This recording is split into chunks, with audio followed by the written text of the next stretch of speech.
is up, everybody? Welcome to a brand new episode of Part of the Problem. I am Dave Smith. He is Robbie the Fire Bernstein. How are you doing, sir? Bud, I've been editing my ass off. I don't like working this hard. So everybody go over to the Robbie the Fire channel on YouTube this upcoming Sunday. The first ever episode of Porching is coming out. And then 2 or 3 weeks later will be the second episode. And then, of course, last headlining gig of the year in Denver this weekend. Steamboat, Colorado, Friday, Saturday. Sunday, Day Drinker, 1 p.m. So a lot going on. And please, go check it out. Totally free. Worked my ass off. You can see what Adderall can do. So, Robbie the Fire channel, all one word. How's the family doing? You guys pulling through flu season? Oh, man. Yeah, no, the Smith family is down for the count. We have gotten knocked on our ass. Yeah, I apologize, guys, for this being the first episode of the week. The whole family has gone down with the flu, minus me so far. And I'll tell you, Rob, I think I got it. I think this is me. I literally think I'm like about to go. It's a weird feeling also to watch, like, the flu is a god. I mean, this thing is a bitch. So my whole family's been so sick the last few days. I've been trying to take care of them as best I can. But, you know, men, we're really not built to do this. I'm getting it done. Everybody's alive. Everyone's getting their medicine on time. It looks like a tornado ripped through my house. I don't know how my wife takes care of these kids every day. Are you like standing in the kitchen yelling like, how the hell do you microwave soup? No, No, I could microwave soup, dude. I can't do much more than that, but I could do that for sure. I can make some eggs and, you know, some sandwiches and stuff. No, but it's just like watching them all. And then just today it's starting to hit me where it's like, you just feel it in you and it's the flu. So I know I'm going down like a sack of bricks as soon as this really takes me down. But anyway, I wanted to make sure I literally got them. They're all sleeping right now. So I was like, let me get an episode out because we haven't had one out this week. I have a feeling I might go down and not be able to get one out for the next couple days. We're going to have to play this by ear. And so much has happened. It's like so many things have happened. You know, Rob, like sometimes we have these slow weeks. And now, of course, the week that my family's sick is just everything. So it's almost like I felt like we had to get on here to like, oh, man, me and you got to get on the record with our feelings and thoughts about these 10 things that just happened. So I guess we could start with this the tragic terrorist attack that happened in Australia a few days ago, which, you know, I don't know. What can you say about these things? Like, for people who don't know, there were 2 gunmen opened fire in Australia at a Hanukkah celebration. I think like 15 people, including a little girl, were killed. I know as I'm sitting here trying to take care of my family, I haven't been very up on the news, but I'll read the news a little bit, or I'll check Twitter. And of course, like, you know, I'm flooded with, oh, how come Dave hasn't denounced this terrorist attack? Or, you know, people trying to like score points off this. I always find like you know, for as much as I love what me and you do, Rob, I love doing this show. I love talking about this stuff. I just hope I'm never that devoid of like a soul, that I ever just like my first thing when there's a tragedy like this is to try to, you know what I mean? Like slam the other side or make a political point. And also it's like, what do you want me to say, dude? Like, obviously it's just horrible and tragic and totally inexcusable and unjustified, but it doesn't really feel like it adds that much to the conversation when it happens. Like, you know, if Israel was doing what they're doing to Gaza, and it was happening in the context of it's universally agreed upon that this is evil and wrong. The people who perpetrated it have either been killed or arrested. I think the surviving, you know, shooter just woke up today to find that he's charged with terrorism and murder and all this stuff. It's like, if that was the case, I probably wouldn't be going around for 2 years. You know what I mean? Like if the first bomb got dropped and then Netanyahu got arrested and was about to face, you know, justice or whatever. So I don't know. It's obviously horrible. Yeah, I mean, what else can you say, Rob? All right, guys, let's take a moment and thank our sponsor for today's show, which is The Wellness Company. We've all heard the studies. Testosterone in young men is drastically decreasing every decade. One major study in the Journal of Clinical Endocrinology and Metabolism found a healthy 22-year-old in 2000 had double the testosterone of a 22-year-old in 2025. So if you're in your 30s or 40s or 50s, you might want to check this out. Mars from the Wellness Company, a doctor-formulated nutraceutical designed to restore vitality without synthetic hormones or stimulants. Mars helps men to naturally increase testosterone, enhance circulation, and improve strength, focus, and sexual performance with Tongkat Ali, Tribulus, horny goatweed, yes, it's really called this, and zinc. This isn't about masculinity, it's about health. Low testosterone affects energy, motivation, fertility, muscle mass, mood, and future generations. So if you're looking for a boost, Mars will have you feeling like you are on another planet. Check them out at twc.health/problem and use the promo code PROBLEM to get 10% off plus free shipping. Again, that's twc.health/problem, promo code PROBLEM to get 10% off and free shipping. Level up your performance today. All right, let's get back into the show. In case anyone needed to hear it from us, please don't go on killing sprees. Do not murder innocent civilians. Jewish people around the world do not deserve to be killed at Jewish events just because of what's going on in Gaza and Israel. I don't know. Are there other obvious statements that need to be stated? If not, you get slammed on Twitter. What else do we have to cover? Well, anti-Semitism is bad. People that push for anti-Semitism should do less of that. Maybe there's too much anti-Semitism on Twitter. Muslims that decide to join ISIS and immigrated into countries and then perpetrate terrorist attacks are bad. What else? Can we get just like a list of like the statements before you address the topic of what needs to be stated? Yeah, and you know, it's interesting, like with all the attempted, like owns about this type of situation. It's like, no, dude, dummy, we are not caught in a pickle here. Like, this is obvious. It's like for the same exact reason that even if a fucking guy in Hamas comes in and shoots up a bunch of teenagers at a music festival, you're still not justified in killing some little girl in Gaza because she didn't do anything to you. She's an innocent civilian. And for the exact same reason, no matter what Israel does to the Palestinians, you're not justified just opening fire into some goddamn Hanukkah celebration in Australia. Like, it's not difficult to come to that. I guess the other thing I've seen a bit of online is that, of course, as just seems to be the new normal, there's a bunch of people who jump to conclusions about this being a false flag or something like that. And I guess I'm of two minds about these things. Like, number one, I just don't do that. I don't jump to conclusions because that feels right or that would confirm my bias or something like that. I just don't like doing that. And so I am immediately turned off by people who jump to wild conspiratorial conclusions that aren't based on evidence, particularly when they kind of fake this certainty about it. That's always what kind of gets me. But I also do understand where, like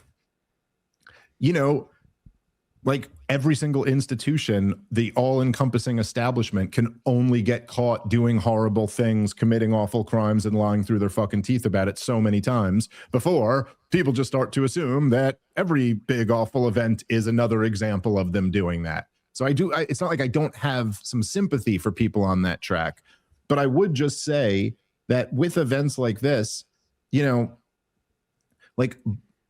look, blowback, even horrifically unjustifiable blowback, is a real phenomenon.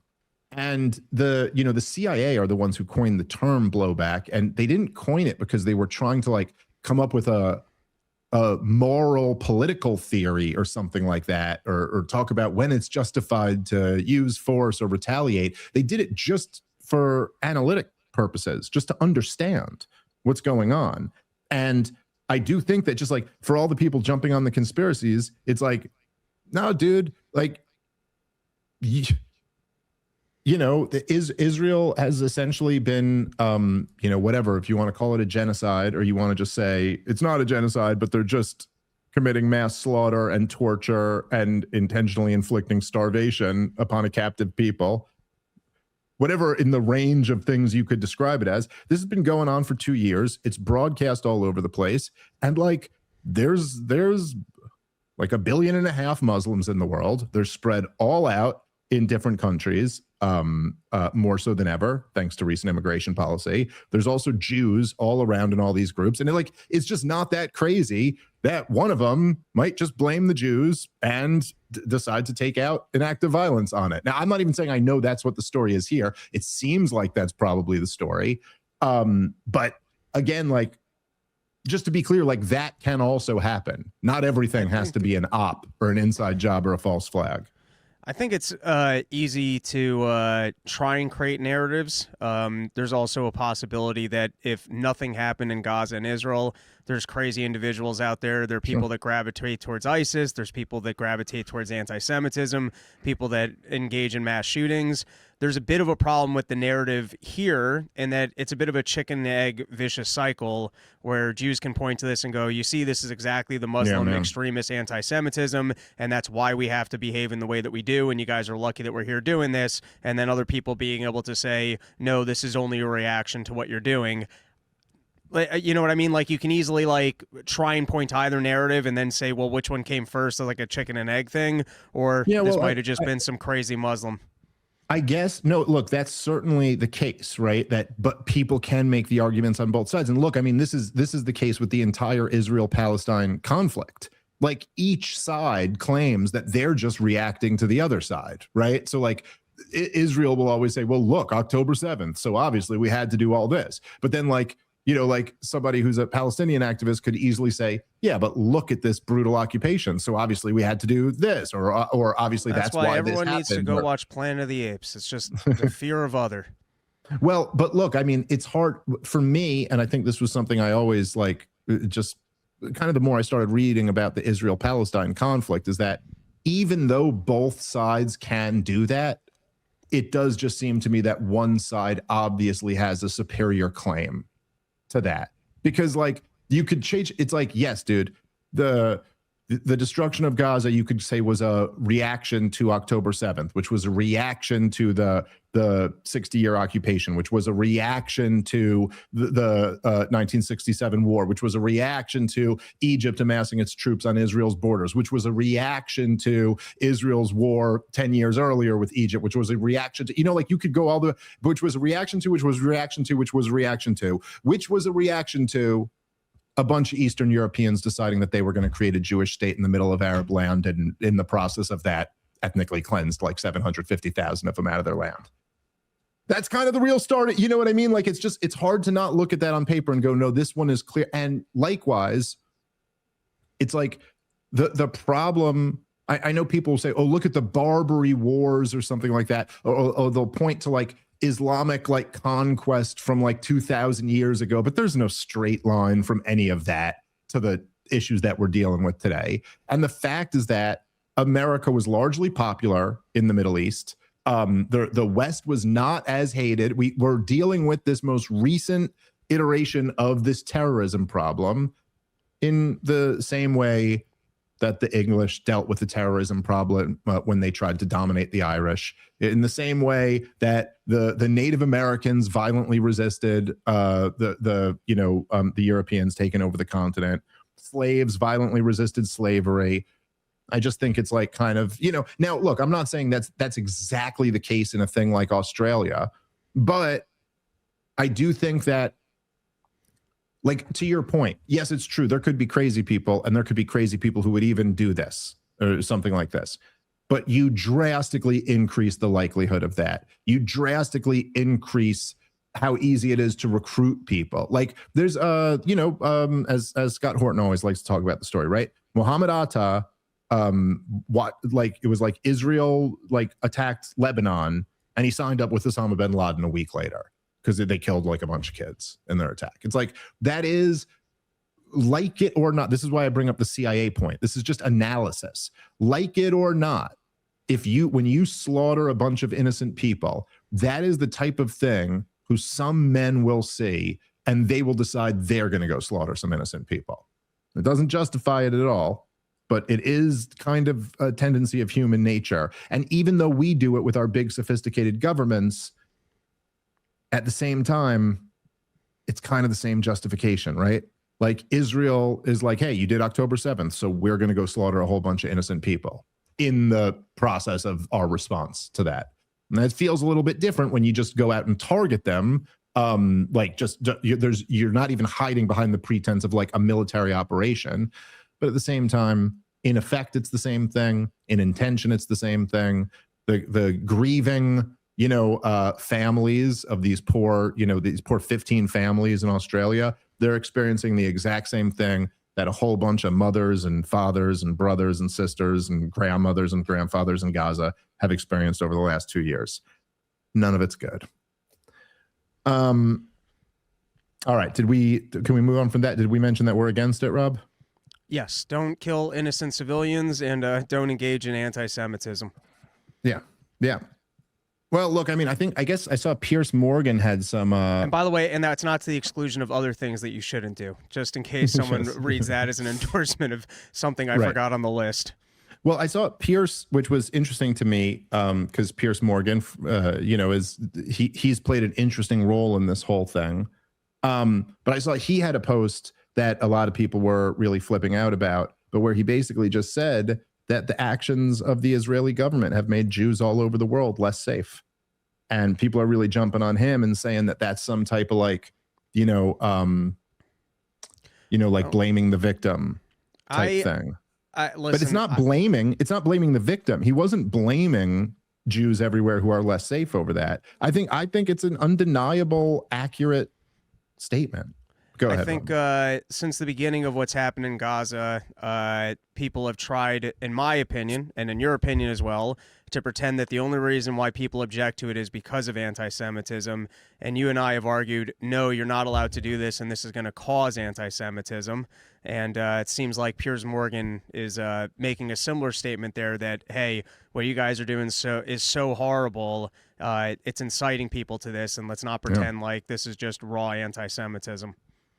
Yeah, no, I mean, I think that's right. And also the other thing, which I have made a point to say several different times over the last couple of years, but I'm like legitimately worried about the threat of terrorism over all this shit. I mean, I think it's crazy. I think like in the United States of America, I mean, it hit Australia here. We've seen like mass protests. We've seen incidents of violence and murders and things like that. But the idea that the world knows that we're funding this thing. People are watching in 4K just the mass slaughter of Palestinian children, and Joe Biden just let like millions of people in the country that are unaccounted for. We got millions of Muslims in this country, and there are all types of like terrorist cells around the world. I think like I'm not saying a false flag or something like that. I'm saying like just a real deal act of terrorism is a dangerous possibility.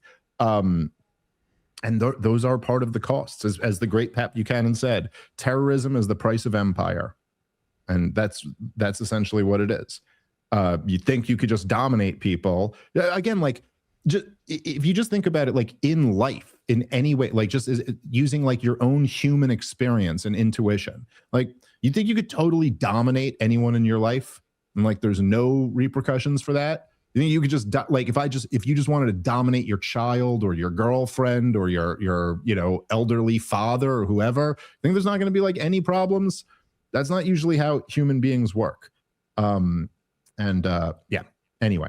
Okay, so let's move off of this kind of depressing subject. And Rob Reiner and his wife were killed by his son. So that's nice. So it was not. Sorry, go ahead. No. I wouldn't say it's nice. Yeah, no, it's I wouldn't say it's nice either. I agree with you on that. And if I could speak to Rob Reiner's son, that's what I would say right now. That was not nice. I don't listen. Horrible tragedy, obviously a crazy story. Rob Reiner really was like a a staple of American culture for many, many decades, right? Like he was the son-in-law on what's the name of the show? Well, I think he started All in the Family, but he's had a roster of hits. And then just movies and movies. Yeah. There's like crazy long career. And like, so for someone that famous to meet an end like that is pretty disturbing. Anyway, weird. I guess like the main thing just to bring it up though, is just you got to bring up that Donald Trump tweet, which is, I mean, Jesus Christ, Rob, even for Donald Trump, just the craziest goddamn shit you've ever seen in your entire life. Yeah, I mean, when someone's murdered by their own kid, I think it's a time for class, and I say that as a rotten comedian. And even if a comic had tweeted something along those lines, I probably wouldn't say anything publicly, but in conversation, I'd be like, dude, what's wrong with this person? And so when Donald Trump is taking as an opportunity to make the backhanded, no one cared about this guy, and he was a despicable, or, you know, he died of TDS, like just yeah. It's I mean, I would say it to a comic, but particularly of the president, you got to have a little bit of class.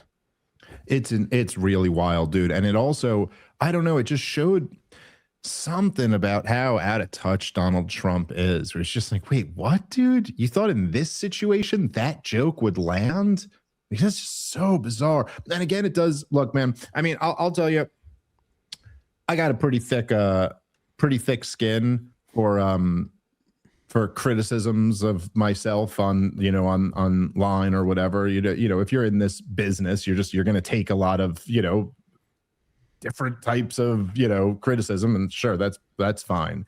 But man, I will say one, Rob, that does kind of get to me is when I will see it where people like because I'm just very harsh on Donald Trump, particularly these days, and people go, oh, Dave's TDS is showing again.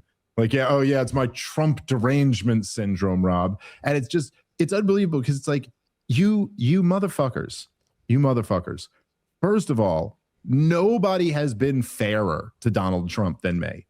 I've just hit him for the shit that he deserves to be criticized for. But of all these other guys, and you know, I don't even know what the answer is, but I know the answer, Rob. But watch all of these political commentators and YouTube, you know, podcasters and all this. Watch any of like the pro-Trump pundits. Tell me they were as good as me and you were on Russiagate, like as good at the time of batting all that shit down. Half these guys who are the ones sucking Donald Trump's dick, saying he's the first Jewish president or whatever. Half of them were never Trumpers, bought into Russiagate, pushed Russiagate. You know, like it's just no, dude. I've been like, me and you were like through his entire rise, whether it was him being framed as a Russian spy, whether it was the ridiculous like Ukraine gate, January 6th, immediately on January 6th, like we defended him against all the bullshit attacks when the corporate media was coming at him. But then, like, I'm sorry, there are these other very legitimate attacks. Like, you're going to tell me that if I'm like pissed off that Donald Trump kept Anthony Fauci on the job through all of 2020 and made him the face of the COVID pandemic response, when he could have fired him and just selected any other epidemiologist, any other virologist to do the job, that's not a legitimate criticism? Should he have been championing lockdowns into the summer of 2020 and like mocking, you know, Sweden for not locking down and talking about how much they were gonna, you know, how many deaths they were gonna be facing? So like, I don't know. Anyway, the point is, we're not the one. You're the one with the fucking derangement syndrome, dude. If you think this tweet isn't like, I was gonna say in poor taste, that's such an understatement. Like tasteless. Just disgusting, dude. And again, Rob, you're not, you know, being a comedian, if you're trying to make a joke, even a really, really dark joke, there is a certain license that you have for that. I don't give a shit what you try. But like, dude, you're the president of the United States of America. Just on some human level, a couple, an old married couple were murdered by their own child. And you think like, you're such a goddamn delusional narcissist that the only thing you think about in that moment is yourself. There's literally nothing other than the fact you go, he was a big critic of me, and that's what you get. And then you're going to go blast that? I don't know, dude. Just come on. If you can't at least just admit like if it was politically convenient for you, one of your political opponents did that, you'd be like, oh, what a piece of shit. What a godless, soulless monster. I don't know. It's just horrible. Or maybe Trump concerns for the safety and well-being of all Americans, and he's letting you know that unless you pledge your full allegiance to Donald Trump and you can open up your eyes to how wonderful the economy is, to why we need this war in Venezuela, yeah, that's right. and to all these other causes, you won't be at risk of being murdered from your own children. So honestly, he's doing us all a favor and letting us know about the harms that can come our way if we don't pledge allegiance to the Donald Trump agenda and quit criticizing the incredibleness and the greatness that he's already brought our country that can only be greater if we follow more of his whims and common sense. I know, right? Like it's just we're just supposed to walk into a war with Venezuela and celebrate the whole thing or something. Which we'll probably talk more about Venezuela over the next few days or whenever exactly the next podcast comes out. Sorry about that, guys. Not exactly sure. All right, guys, let's take a moment and thank our sponsor for today's show, which is Ridge. I love Ridge. Love the Ridge wallet. It's the coolest wallet I've ever owned. I was an old school leather-bound wallet guy for many years, as I'm sure some of you are, carrying around receipts from the 80s and all types of credit cards that I think had expired already, but I just still had in my wallet. And then I got myself a Ridge. It's a minimalist wallet. It's really sleek and cool. They got a bunch of different designs. They all look awesome. And it carries everything you need, your cash, your cards, your ID, and that's all you need. Every time you pull it out, it's a conversation starter. They have over 50 colors and styles to choose from. All Ridge products have a lifetime warranty. This is literally the last wallet you will ever have to buy. And the Ridge wallet has the RFID blocking technology, keeping you safe from digital pickpocketers. Ridge has over 100,000 five-star reviews for a reason. It's the coolest wallet you'll ever own. And for a limited time, our listeners can get 10% off at Ridge by using the promo code POTP10 at checkout. Just head over to ridge.com and use the promo code POTP10 at checkout, and you're all set. After you purchase it, they'll ask where you heard about them. Make sure you let them know part of the problem. That'll help us out. Thank you very much. Let's get back into the show. All right, I guess that's enough on that. I wanted to hit a couple other things. Number one, I guess there was a bit of a big controversy over me going on the Megyn Kelly show the other day, and we just haven't done an episode since then, so I haven't really responded to it. So I thought briefly, I would say it was an interesting kind of turn of events. So Megyn had hinted that she had something to say about Candace and Erica Kirk, but that she didn't want to say it yet when I was on with her. I think it was on Friday. And so anyway, we figured out what that was, which is that she had been instrumental in organizing the two of them meeting up. But so Megyn Kelly had me on the show. So Megyn Kelly has me on the show, and she opens up with like a 15-minute monologue, essentially talking about how she thinks Tyler Robinson is the killer and that all these conspiracies are wrong, and that, you know, people don't really know what they're talking about. There's a reason why we haven't gotten more information. There's a reason why there are gag orders. The process is going forward and blah, blah, blah. No, I gotta be completely honest. I thought what she said was pretty reasonable. I did make a couple like points when I first came out that like, I was like, well, you know, the presumption of innocence is a thing, so we should all treat this like Tyler Robinson is innocent until the state can prove their case. Let's hope there's cameras in the courtroom and have an open process here as much as possible. And then I went off on how, you know, the reason why nobody trusts the government anymore and nobody trusts this Justice Department. And she didn't disagree with any of that. But so anyway, I guess in effect, what ended up happening as I'm watching the response to this episode is that here's Megyn Kelly, who, first off, has just always been cool to me over the years. I've always really liked Megyn Kelly. I think she's somebody who I probably disagree with on several important issues. As she said, she's very pro-Israel. I certainly, obviously, disagree with her on that. But she has really gone out of her way, I think, to be fair to me personally, Tucker Carlson, Candace Owens, Charlie Kirk, when he was still alive.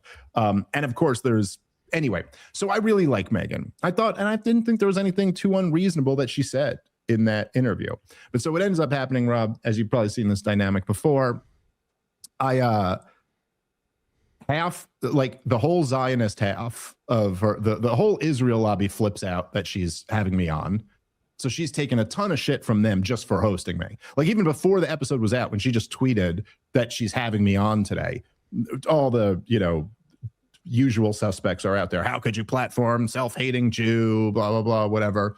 And then she's taken also a whole bunch of heat from the conspiracy, the people who buy into the Charlie Kirk conspiracy for saying that she thinks Tyler Robinson did it. So anyway, I'm just watching her get heat from kind of both sides for doing absolutely nothing wrong.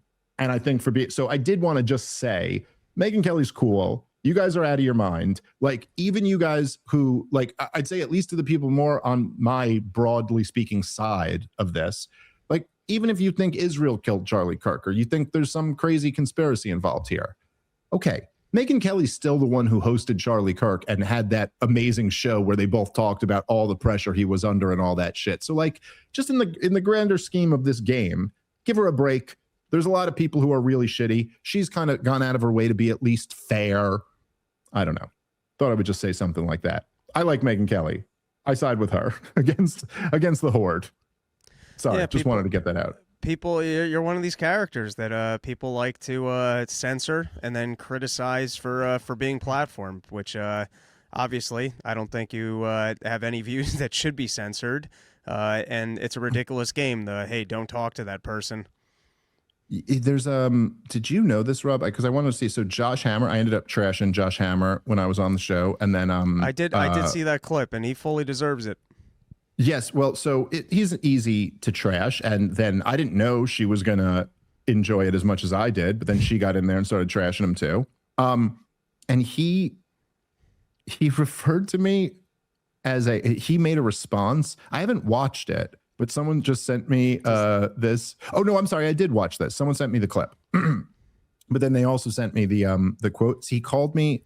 I've never heard this before, Rob, so I had to look this up to find out what it means. But he called me a self-hating Hellenized Jew. And I was like, Hellenized? Like Helen of Troy? Like, what does a Hellenized Jew mean? Have you ever heard that before, Rob? I have not. It's a first. Okay, so this is what I got when I looked it up. In Jewish history, a quote, Hellenized Jew often refers to Jews who assimilated into Greek secular culture, sometimes at the expense of traditional Jewish law, identity, or religious practice. So I don't know why. First of all, it's so funny for, like, of all people, for Josh Hammer to have a problem with me being platformed. Like, you got to have a certain amount of entitlement to like, I've debated Josh Hammer twice and I smoked him both times. This is not like, I've had debates where I've smoked people. I've had debates where they were close. I've had debates where some people thought the other side. No, even like, no one's saying Josh Hammer won either of those goddamn debates. He just got fucking smoked in both of them. It's like the nerve of you to go debate someone, have nothing for them, and then still pretend that they shouldn't get platformed. But then on top of that, imagine, again, Rob, just like the unbelievable lack of self-awareness. So, like, in this environment, that's your criticism of me, that I'm a Hellenized Jew. Your criticism is what? That I'm an American first? Is that's really the big criticism of me? This Dave Smith doesn't even prioritize loyalty toward a foreign country because they call themselves the Jewish state. Like, it's amazing that you just say that part out loud. That's actually your beef with me. Your beef with me is that while I'm Jewish and while I don't have anything bad to say about Jewish people or Jewish culture or the Jewish religion or the Jewish tradition, in fact, I see a lot of beauty in all of those things. While I don't have anything bad to say about that, I'm still bad because I don't prioritize my identity as Jewish above my country, above my community. I don't like it really is like this this very bizarre supremacy that you're actually angry at someone else. Why? Because in my day-to-day life, in my community, I don't think of myself as like the other, separate, perhaps above, perhaps chosen over the rest of my community. No, I just look at it like, I don't know, we're a bunch of families trying to raise our kids and we're all kind of in the same, our kids go to school together and they play baseball. Like, I don't know. Isn't that a weird criticism to have, Rob? A Hellenized Jew. The second you read that definition, I was thinking exactly what you ended up saying, which is that doesn't sound very American first. To go, hey, this guy, he's too Americanized, so you shouldn't listen to his opinions. Yeah, I mean, just have the balls to say it then, Josh Hammer. I mean, look, dude, you're not, no matter how much you try to fool people, no one thinks you're that smart. So just be honest at least, right? Like you're not the guy who's got a huge audience. You're not the guy who's moving the masses. You're not the guy who's winning debates. No matter how much you try to pretend, you're not the guy who's counseling other people on how to win debates or move the needle. You don't do that. So at least just tell the truth. Go, I'm Jewish first. If you're going to criticize other people for being a Hellenized Jew, seems to me like that would be fair. Now, listen, this is the definition that I came up with when I looked at it. I don't know what the hell else it's supposed to mean. But so that's, I don't know. I just thought that was wild. And I saw the way he's going after Megyn Kelly, super vicious with her. He's so butthurt. And it's just like, dude, like, I don't know what to say, dude. You're not on, like, Josh Hammer is in this conversation just to be a punching bag. He's not really in this conversation. Josh Hammer doesn't have an audience like Megyn Kelly or Candace Owens. He doesn't have an audience like us. Like, I don't know. Anyway. It sucks so bad when I guess you can work the formal corporate scene and be the editor of Newsweek and thinking, man, do I have the credentials that everyone's going to sit down and be like, what does this guy have to say? But the second you go on the internet and people don't really care about what their credentials are, it's more the arguments you can present, how well you can present them. You just get reduced to zero in that arena. And I could see why that really messes with the dude's mind. I remember experiencing this a lot in the libertarian world when I first when the podcast first started taking off. There'd be all these people at like at Reason, at Cato, within the Libertarian Party. These people just like hated my guts. And it was always just obvious that the reason they resented me so much, and like, you can kind of understand why this is, but they'll be like, dude, I've been a professional libertarian for 26 years. I worked at Cato. I was an intern. Then I got promoted to this thing. Then I got this thing. Then I, oversaw all Eastern studies or whatever, and like, they're like, dude, I'm in the Libertarian Party. They'd be like, dude, I'm the chair of the whatever state Libertarian Party. And you're telling me you get to just skip all of those steps and be way more influential in this world than me? And it's like, yeah, I don't know. I mean, it's like, look, I get why you feel like you put in your dues and so you deserve a little bit more respect. But at the same time, why is that actually correct? Why is it correct that because you were able to ass kiss some gatekeeper and I wasn't, that you therefore deserve to be further up the ranks than me? And I don't care how much time you spent at the Cato Institute writing policy papers that never got implemented anyway. Why the hell shouldn't the guy who just has a message that resonates with the audience get more influence than you? Now, it seems to me like the new system's a lot more fair than the old system, but I am a bit biased. That is a bit self-serving, I guess, for me to feel that way, but does seem fair to me.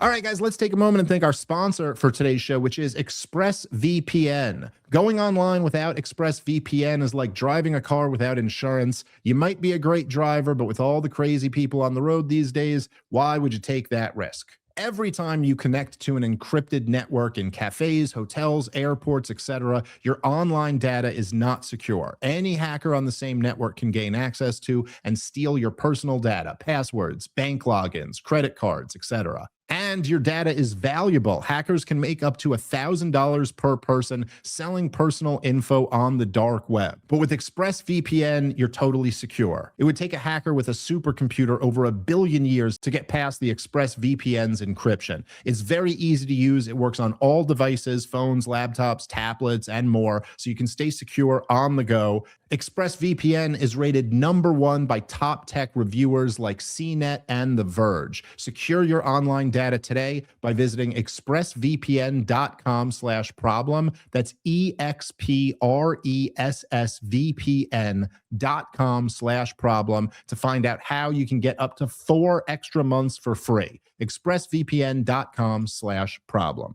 All right, let's get back into the show. Yeah. Anywho. But I guess what with Josh Hammer and with all of them, when they reveal themselves, which they often do.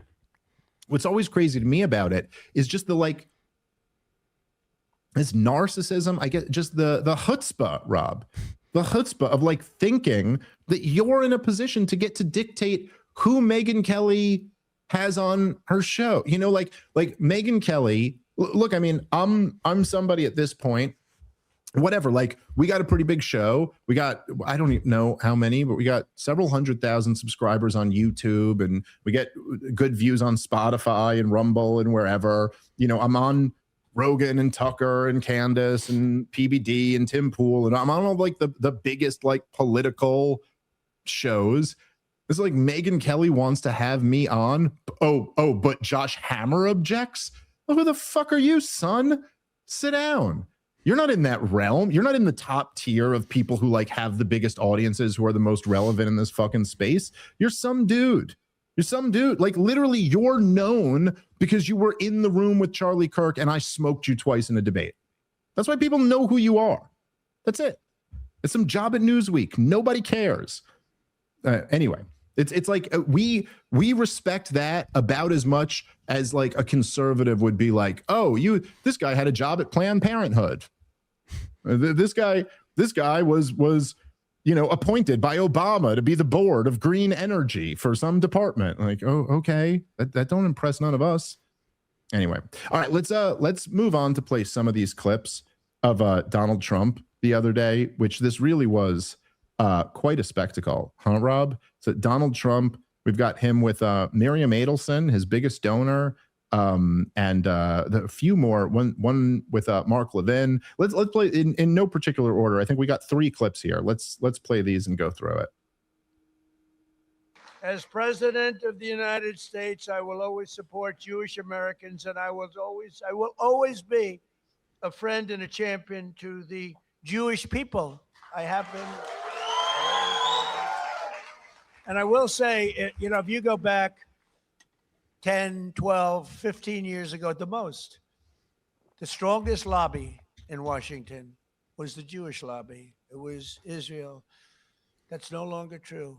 You have to be very careful. You have a Congress in particular, which is becoming anti-Semitic. You have AOC +3. You have those people, Ilhan Omar, she hates Jewish people. And you have to be very careful because there's been a big change. By the way, can you just pause it for a second? I just love when he says this part out loud. If there's one thing about Donald Trump you got to appreciate is that he'll say this. Every other president, much like the tweet after Rob Reiner, every other president that's ever existed would have gone, I'm not supposed to say this part out loud. This is the thing I'm supposed to keep from everybody else. But Donald Trump will just start it. First of all, if we could just run some numbers on this real quick. So Donald Trump goes, you know, the Jewish lobby used to be the most powerful lobby. They're not anymore, dude. I mean, look at this Congress. You got AOC +3. You got Ilhan Omar. By the way, that's one of the +3. So if you're keeping up so far, we're up to 4. Right? Okay. 535 seats. It's giving you 4. There's 4 critics of Israel. I mean, whatever. We could throw Thomas Massey and you know, Marjorie Taylor Greene and Rand Paul on a good day in there. But what are you up to here? A little over a handful? Like, what? Oh yeah, then we have the other 520. That's how anti-Israel our Congress is, Rob. But I don't know. Yeah, it's just how can you openly say there's a lobby on behalf of a foreign country that used to be all powerful, and you see the problem is, Rob, now they're only almost all powerful. We got a real issue on our hands here. America first. America first. Yeah, there's something even just cringe about the president being up there like, I stand with all Jewish people. We don't live in a climate of real deal anti-Semitism that I think warrants, like, I don't know if he was up there going off about the Indians of America or any other subculture. I'm a little bit like, why is this going on from the White House? I understand Christian events, you know, that's the majority of the country, and most of the presidents pretend to be good, wholesome Christians. So I understand like a Christmas lighting, but even just like the placating or grand gestures towards the subgroup. I don't know. There's something about it that is a little off to me. Yeah, no, I completely agree. And I think that obviously, like, there's a whole, the Israel Israel lobby / Jewish question type stuff is the most like third rail issue in our politics. There's really not anything else that gets more of a a charge out of talking about it. And for many years, there was very, very tight control over it. You'd lose your job if anyone even brought any of this stuff up. And it's in a very kind of unsustainable way, because it's like, even what Donald Trump's saying right now, you could say it if you're for it. You could say the Jewish lobby has complete control over the United States of America if you're Donald Trump and you're praising it. You'll notice Josh Hammer, Ben Shapiro, Douglas Murray, none of these guys are going to be offended over Donald Trump saying this, right? It's okay to say it if you're for it. But if you say it and you're against it, all the guys I just named hate your fucking guts, even if they agree with you on everything else. You could have, if I had Barry Weiss's identical politics down to every single issue except that I was against the Israel lobby, she'd hate my fucking guts. Right? So like and now their mechanism of control is gone. And so there's a real charge. There's a lot of people are saying the most anti-Jewish thing they can think of. A lot of people are having fun trolling and joking about it. And so that makes it easy for people to go. And then if you have an incident like you have in Australia, or like a few things you've had in Europe, people go, oh my God, look at this. We live in that. From the perspective of two American Jews, we're kind of like, this is not exactly a society turned against Jewish people. Everything's still kind of fine, broadly speaking. So anyway, I guess that's a big part of the disconnect. By the way, I should say, Dave DeCamp just texted me as we're on the show with his piece that evidently a source is saying that Donald Trump is going to announce war with Venezuela tonight. So that's the piece running at antiwar.com. Assuming I am still in one piece, maybe I will try my best to get Dave on the show to talk about this tomorrow. But anyway, just wanted to update that piece of information. Let's go back to this clip and then we can discuss. I'm not Jewish, but my father was very friendly with many, many Jewish people, was honored by Federation. I would go with him to Federation of Jewish Philanthropies and many other things. And we grew up respecting and loving Jewish people. You don't even think about it. In Brooklyn and Queens mostly. And my father didn't go to Manhattan. He never went to Manhattan from the standpoint. He could never understand how in Brooklyn you could buy a piece of land for $3 a foot, and how in Manhattan you had to pay $1,000 a foot. He said, I can't get that. I don't like it. I like to buy it for $3. So it was different. It's a different thinking. In a way, I'm glad he didn't do that, because he let me have some of that fun. And I had a lot of fun in Manhattan. We did great. But my father would tell me the most powerful. Can you pause a second? That there is in this country. Was that a Jews are cheap joke? I mean, I'm not sure. I'm practically Jewish, because my dad, he wouldn't pay $10. She goes, or whatever. I'm not technically Jewish, but my dad was cheap as shit. So like, I kind of get it, right? You throw in a synagogue visit, and that's pretty much the whole thing. I mean, he's not far off. All right, let's keep going. Is the Jewish lobby. It's the Israeli lobby. It's not that way anymore. You have a lot of people in your way. You have a lot of people that don't want to help Israel.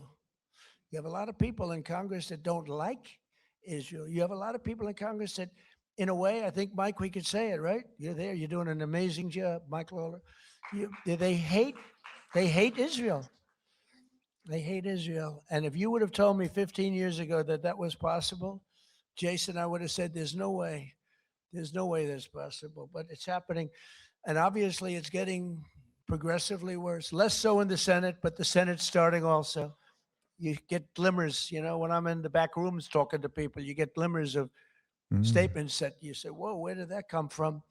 So we have to be. Just pause it for a second. Sid, we have to be very careful.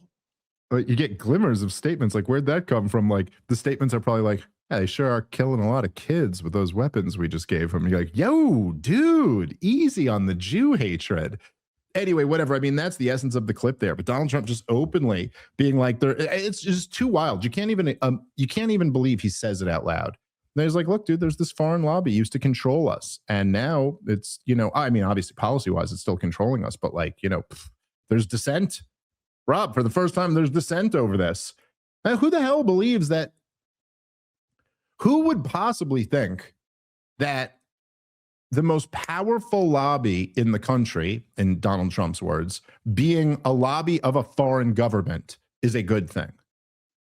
I could see like there being a powerful lobby and you thinking that that's a good thing, from whatever perspective you have. If you're a gun nut, if you're or just not, don't mean that in a negative way. I mean that as a high compliment. But like, I don't know, me and you don't believe in gun restrictions.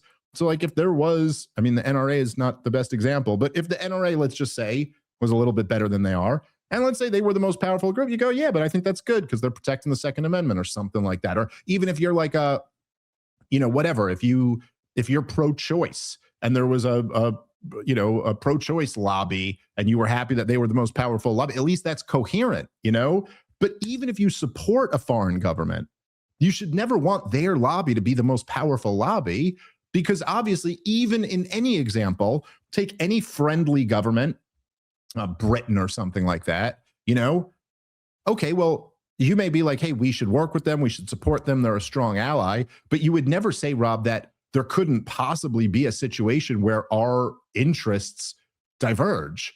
There couldn't possibly be a situation where there were British interests on this one hand and then American interests that were contrary to those interests on the other hand.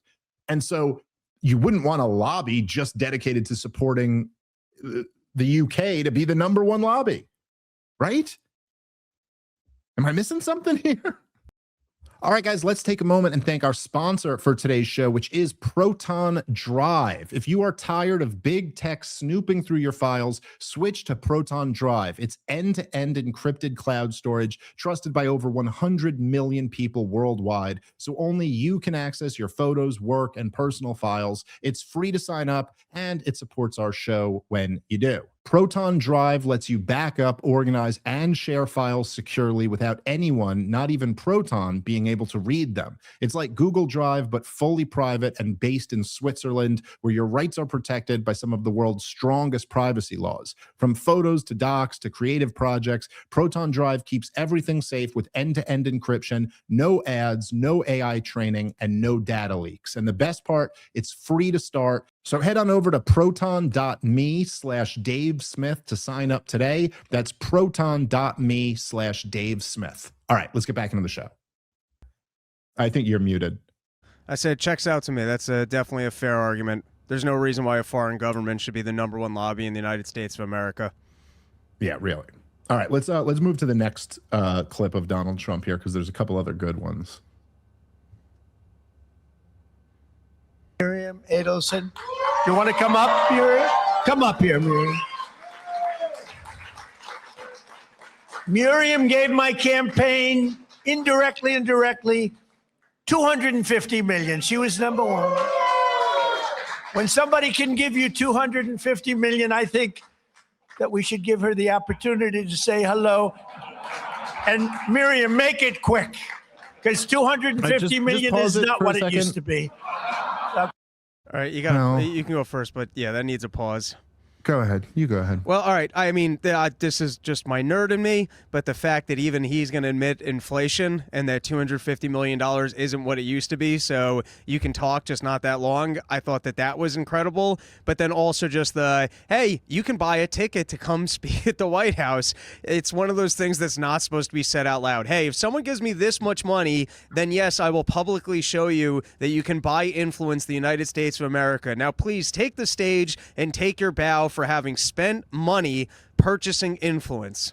Listen, let me just say, because obviously I agree with you, but let me just say that there is, I do find it to some degree useful for me and you to make our point by having someone like Donald Trump who just says the quiet part out loud. I do find that more useful. And one of the things about Donald Trump, right, this has always been the dynamic, is that so he'll say something like this and you could almost hear a Democrat being like, whoa, Donald Trump admits you got 200. But the thing is, like, I don't know, Rob, do you ever see, it's been years since I read up on this, but I'm right about this. You can go look it up. That I think it was WikiLeaks who dumped the emails. But you ever see how Citigroup picked Barack Obama's cabinet? Like, they got the email from Citigroup being like, this is who the cabinet's going to be. And it's exactly who Barack Obama's cabinet is, or almost exactly right. So like, this has been going on for a long fucking time, like, yes, people buy off politicians and the government does the bidding of very powerful private interests. Now, before any of you socialists out there think that that's a reason to socialize the economy, you're wrong. That's not how it works. We need a market system. We need prices. It's the only way we don't all starve to death. And since you have the problem of where a market system where you don't all starve to death does create very rich, powerful people, that's why you want the government to be very limited so they don't have anything much to buy off. That being said, how exactly, with the exception of people like me can point to it and explain how corrupt the whole goddamn system is, how exactly is this preferable to the swamp? How is this not the swamp? How is that really what we supported Donald Trump for? Because you went, well, Donald Trump said all the rest of them are the swamp, but they won't admit it. But I'll admit it. I'll tell it right to your face that, yeah, you could buy an embassy move. You could buy us bankrolling a war. You could buy us launching a war on another country. And you know what the price is? $250 million. Now, Rob, that's not as much as you think, because we've printed a lot more than $250 million over the last few years. Let me tell you something. Just take Biden out of it. And Biden was a pretty bad offender. But just Trump's first and second term, they've printed more money than any other administration if you take Biden out of it. So why is it that $250 million ain't worth what it used to be? Because of you, dude. But at the same time, and by the way, what's all Trump's advocating is that the Fed print more money, lower interest rates even more. And so if they had printed as much as he wanted, we'd be in even worse shape. She'd have had to give him $500 million. But yeah, Rob, what can you say? It's like just all the parts that he admits out loud. He goes, there's a lobby for a foreign country. It used to totally control our government. It doesn't completely control our government anymore. And that's a bad thing. Their biggest advocate here gave me $250 million. By the way, you remember how I've told you she prefers Israel to the United States of America? She gave me $250 million. So she gets to speak up here. And she also gets the policy she wants. Here you go. Yeah, let's keep playing. Okay. Hello, darling. Come in. Incredible woman with a great husband, a man that loved Israel. Pause it there for a second. Didn't it? Isn't it a great way? He couldn't even get who loved his country out. Couldn't even get it out of his mouth.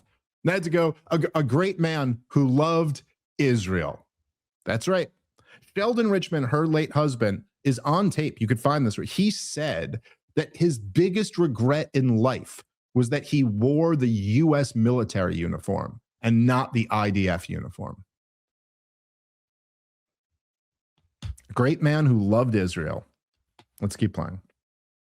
Mr. President, when you were in the Israeli parliament and you gave a speech and you saw me from far away, you called, and at that time I came with a scooter to the parliament just to hear you. I wanted to hear you alive. And then you say, Miriam Adelson, and I stood for a second, but it was so painful, so I said. Then you screamed, Miriam, stand up! And I wish you would have known, but I stood up and heard all your compliment, and thank you very much. I saw you back there standing. Yeah, you saw me. She stood Thank up you. bravely. And now I met Alan Dershowitz, and he said the legal thing about 4 more years, and I said, Alan, I agree with you. So we can do it. Think about it. Alan's here someplace. Where's Alan? Alan is here, or he had a flight? Alan is here? Think about it. Thank you. Maybe I will be the first one who told you, or second. Yeah. She said, think about it. I'll give you another 250. I will give. But her husband, Sheldon, was an amazing guy. And he'd come up to the office, and there was nobody more aggressive than Sheldon. I think I spent more time with him and you, because you usually came up together, but he'd call and say, Can I come over, please? I say, Sheldon, I'm president of the United States. It doesn't work that way anymore. It's like maybe tomorrow. How about tomorrow? No, please, just for a little while. And I would, he'd always say 10 minutes. It turned out to be about an hour and a half, right? And what he did is he fought for Israel. That's all he really fought for. He just wanted to take care of Israel. So he was a great guy. Turn it off. That's all I wanted to get to. We can skip the Mark Levin one, which was silly. That's all he cared about, was he fought for Israel. Trump's own words. Go ahead, Rob. But can you hear better evidence of conspiracy? So the largest donor can call up the president of the United States of America and he could be like, dude, I know you gave me some money, but I got other things to work on. No, I have to come over now. It'll be 10 minutes. And then he can stay for an hour and a half and advocate for his cause. And then you can have 2 years later, very favorable policies for the exact cause that single donor showed up and spent money for, and then told the president, hey, this is important to me. All right, this is a big grift, this country. And what is the cause, man? It's not even something that you could, it's not like his cause is the interstate highway project or something where at least there could be a debate about whether we should, revamp American infrastructure or something like that. The cause is a foreign country, which in effect, right, like this cause of this foreign country, at least over the last 2 years, has included, killing 100,000 people or so and destroying an entire strip of land, an entire people, presumably still to force them out and not let them back in. I mean, who exactly knows what's going to happen, which is largely unpopular with the American people. And like, I got to say, dude, it really is like, it's astounding that Trump admits all of this out loud. But look, this is all just so fucking ridiculous. So goddamn ridiculous. He's sitting there saying that literally, look, I mean, it's like, I'm not adding much to it to go. He goes, the Israel lobby used to control everything. They don't control everything anymore. It's a big problem. But you know what? They still control me. Let me just make that very clear. I am completely controlled by the Israel lobby. What do you want me to say? He's saying they gave me $250 million a year. They may give me another $250 million to unconstitutionally attempt a third term. And they come every goddamn day. They come, hey, Rob, that 250 mil don't come for free, And that's, by the way, this isn't including the 100 million that Sheldon gave Donald Trump in his first run, or at least his first run and the midterm, something like that. It's like in the hundreds of millions, back then it was worth more. So he's going, yeah, they give me hundreds of millions of dollars, but that doesn't come free. They then require to constantly be seeing me asking for something else. And what are they asking for, Rob? Israel. And so I do it. Now, all I'm saying is in the background where people like Tim Pool are saying that Candace Owens is the reason why the Republicans are going to lose the midterm, or where Matt Walsh is saying that Charlie Kirk being assassinated is the reason why there's so much division in the right amongst Donald Trump's base. I would humbly submit to you. Well, first, I guess I would make a humble request, and then I would humbly submit an idea. The humble request is that you guys join me over here in reality. And the humble submission is that this is what it's about. This is what it's about. This is indefensible insanity that nobody who calls themselves America First wants. Or nobody who means it when they call themselves America First wants this. And Donald Trump has at every single turn and made it quite clear that he sides with them. Like, look, there's people like me who supported Donald Trump in this last election who have totally turned on him. Fuck him. I'll never get my support for anything again. A disaster, this whole thing is. And there's people like, say, Tucker Carlson hasn't done that. Tucker Carlson still kind of supports the president, and I think still wants to support J.D. Vance in the next election. But just think about the millions of people who listen to Tucker Carlson, listen to Candace Owens, who think about how big their audiences are. And what a slap in the face it is for him to sit here and let you know publicly that no, I side with Mark Levin. You know, the guy who's like coming at all of us, just trash talking us, and then getting ratioed out of his mind on Twitter because no one's on his side anymore. Well, I'm on that guy's side. I side with the Israel lobby while support for Israel is evaporating, while our country is continuing to be degraded. My priority is this foreign country doing a very controversial thing that most people have a problem with. It's just too crazy, Rob. Anyway, I guess we'll wrap up there, guys. I do apologize. This week has been a bit of a mess in the Smith household, but we'll be getting back up on our feet soon, and I'll get you as many episodes as I can. All right, catch you later. Peace.